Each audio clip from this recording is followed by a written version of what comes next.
Shalom Berajá. Vamos a hablar de la historia de los hebreos en Cuba. Ya estamos por el capítulo número 17. Y bueno, continuamos profundizando las historias de los sefaradín como tal en Cuba.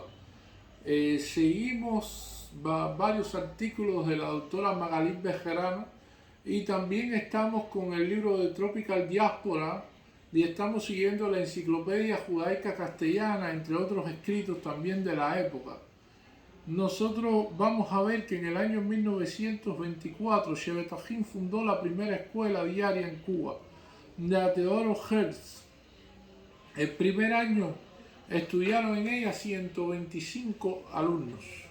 En hora de la mañana se dictaban clases según el programa oficial cubano, eran las clases de aritmética y todas estas cuestiones, y por la tarde asignaturas hebreas.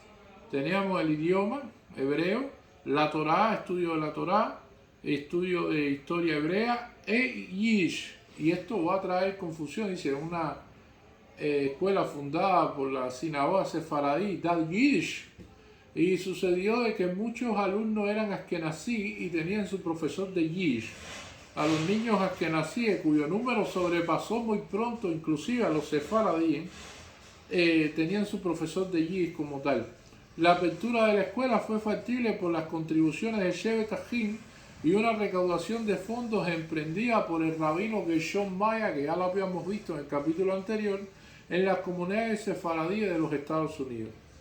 En octubre de 1924 se fundó en La Habana la Unión Sionista de Cuba, la primera en la isla, que habría de unificar a todas las corrientes del sionismo y evitaría divisiones de carácter partidista superfluas, si se tiene en cuenta el alcance reducido de la colectividad y sus peculiaridades transitorias.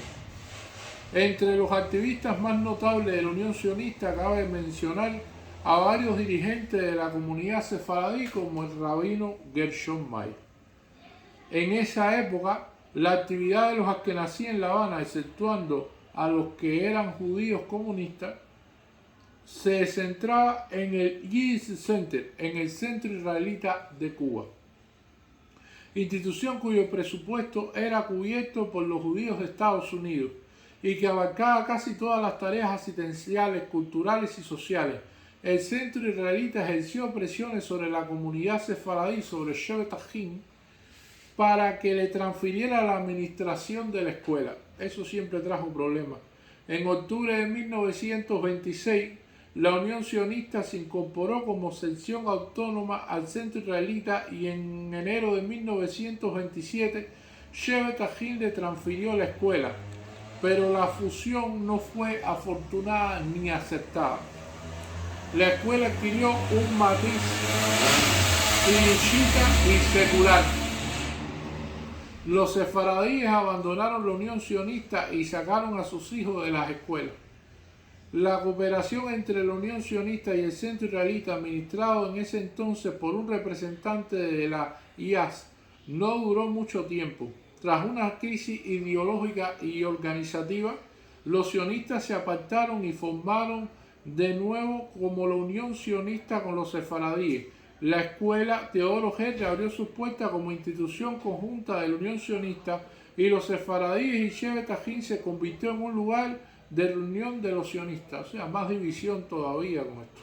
En 1927 visitó en Cuba un emisario de la Confederación Mundial de las Comunidades Sefaradíes, el rabino Shabtai Tejain, y en esa visita dejó una impresión inolvidable. Los sefaradíes vieron en su personalidad un nexo con el mundo sefaradí, con el sionismo.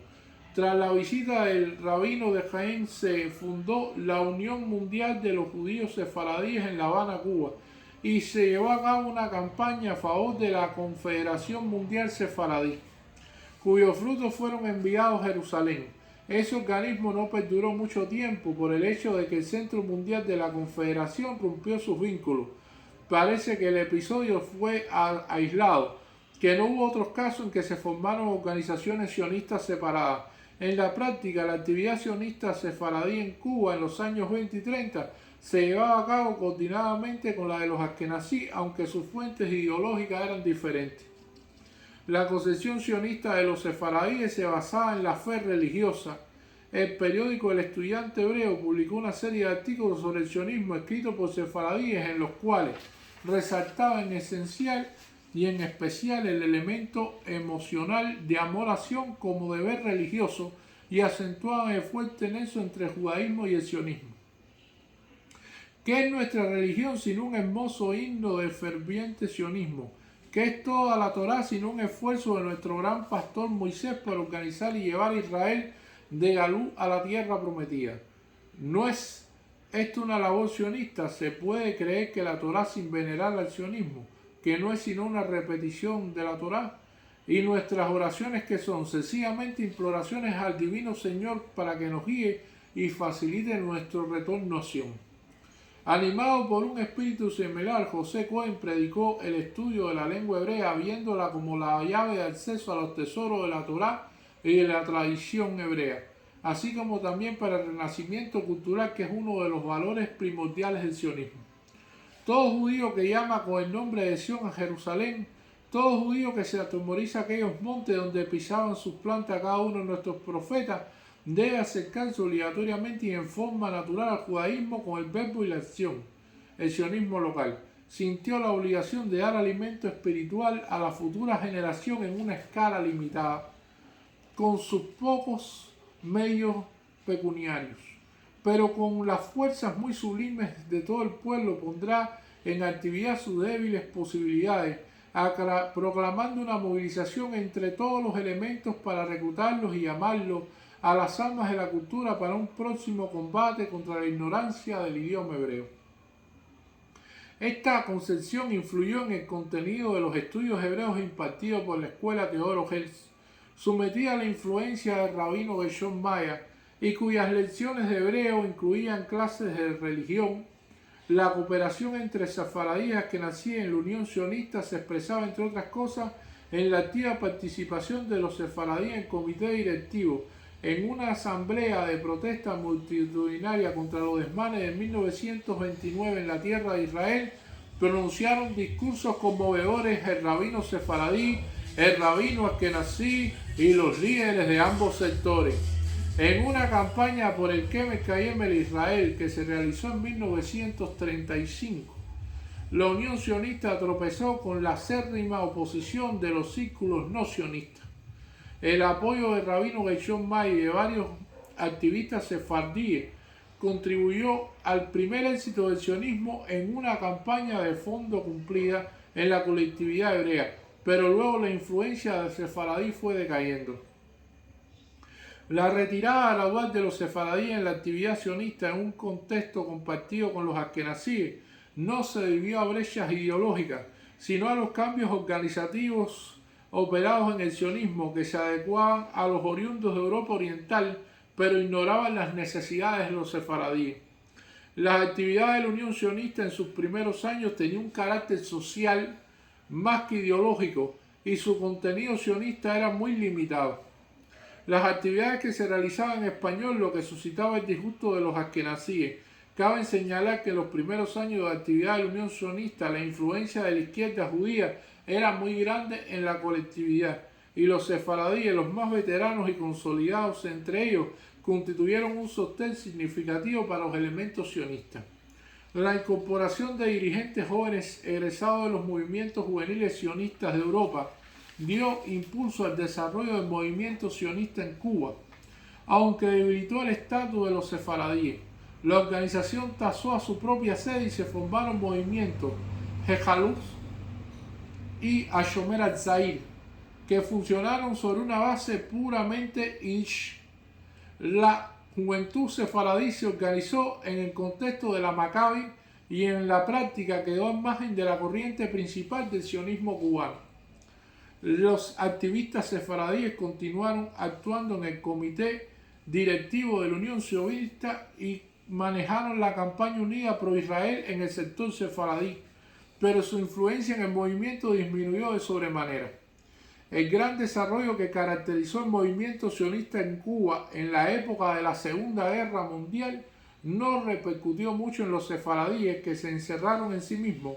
Con respecto a ello, el auténtico despertar del sionismo comenzó poco antes de la restauración del Estado de Israel, pero entonces los sefaradíes fundaron sus propios marcos organizativos. Otro campo de cooperación entre sefaradíes y askenazíes fue la arena estudiantil. En 1928 un grupo de colegiales y estudiantes fundó el Círculo de Estudiantes Hebreos con el objetivo de ayudar a los jóvenes carentes de medios que se manifestaran deseos de continuar con sus estudios. De los 12 judíos que estudiaban en ese entonces en la Universidad de La Habana, 8 eran sefaradíes. El Círculo de Estudiantes Hebreos, que actuaba en el contexto del Yiddish Center, o sea, el Centro Israelita de Cuba, que puso a su disposición instalaciones deportivas y una sala de conferencias y de celebraciones, pero la mayoría de los activistas eran sefaradíes. La organización se granjeó mucha simpatía en la colectividad sefaradí y contaba con el auspicio también del rabino Gershon Mayer. Sus miembros se sentían como pioneros avanzados en la elevación del nivel espiritual de la colectividad en Cuba y en la unificación de los askenazíes y los sefaradíes. También acentuaron el carácter supracomunitario de la organización. El periódico El Estudiante Hebreo, empero, sirvió de vocero especial de los sefaradíes. El Círculo de Estudiantes Hebreos tuvo que disolverse cuando Machado clausuró la universidad y los estudios secundarios en 1930. Después de la Revolución de 1933, volvieron a abrir sus puertas a los institutos de altos estudios y en el intento de reanudar la organización no fueron incluidos los sefaradíes, cuyo número en esos días era menor que lo de los askenazíes. Cabe señalar que uno de los promotores del Círculo de Estudiantes Hebreos, David Pérez, dedicó su vida a la preparación de alumnos hebreos para que ingresaran a los colegios secundarios de la universidad y ejerció una considerable influencia en el nivel de instrucción de los sefaradíes. Según parece, los marcos conjuntos de sefaradíes y askenazíes existieron mientras los sefaradíes percibían que aún los rodeaba la aurora de los primeros. Cuando el número de askenazíes pasó a ser mayor, los sefaradíes se replegaron y se vieron marginados de la actividad compartida. Ese fenómeno no se debía a ningún tipo de lucha por la hegemonía, sino al paulatino retiro de los sefaradíes que valoraban la mayor capacidad de los askenazíes y no aspiraban a competir con esto por la prevalencia. Una descripción característica de esta transferencia la proporciona la memoria de un residente askenazí en Santa Clara, que dice: cuando los judíos en Europa Oriental comenzaron a asentarse en Santa Clara, comenzaron ahí un considerable número de judíos sefaradíes. El centro actual lo fundaron nuestros turcos, nombre que damos aquí a los sefaradíes, pero gradualmente los judíos de Europa Oriental los desplazaron del gobierno. No lo hicieron por la fuerza, sino que con las cosas que se produjeron de forma natural, pues bien sabido que nuestros judíos son más diestros y conocen mejor el quehacer del mundo, pero no hubo ningún tipo de riña, al contrario, vivimos en paz y armonía con nuestros turcos. En comparación con los askenazíes, el punto de partida de los sefaradíes había sido preferiblemente que tenían más afinidad cultural que sus hermanos de Europa Oriental con la población cubana y contaban con una ventaja especial desde el punto de vista lingüístico, pues pasaban sin problema del ladino al español. Muchos habían llegado a Cuba con el propósito de asentarse en la isla y no tuvieron que enfrentar el traumatismo proceso de la renuncia al sueño norteamericano que acompañara a los inmigrantes askenazíes.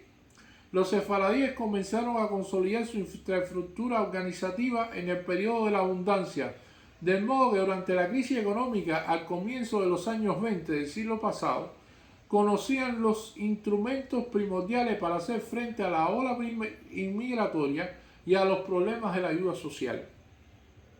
A diferencia de los sefaradíes, los askenazíes constituían un grupo heterogéneo y su cauce organizativo estaba lleno de decisiones ideológicas y sociales. La aclimatación fue un proceso muy difícil, pero no obstante, pusieron de relieve una notable capacidad de adaptación y a pesar de las dificultades idiomáticas y los rasgos de su semblante que lo hacían parecer muy diferentes y raros, se equiparon muy pronto con los sefaradíes en su constante progreso en la escala económica, se mudaron a barrios de residencia espléndidos y su desarrollo organizativo se ramificó y se hizo colorido. La influencia de los sefaradíes en el desarrollo de la colectividad judía en Cuba se percibió especialmente en los años 20. En ese tiempo pusieron los cimientos de la educación judía en la isla, crearon la infraestructura organizativa en las ciudades del interior y desempeñaron un papel central en la consolidación del movimiento sionista.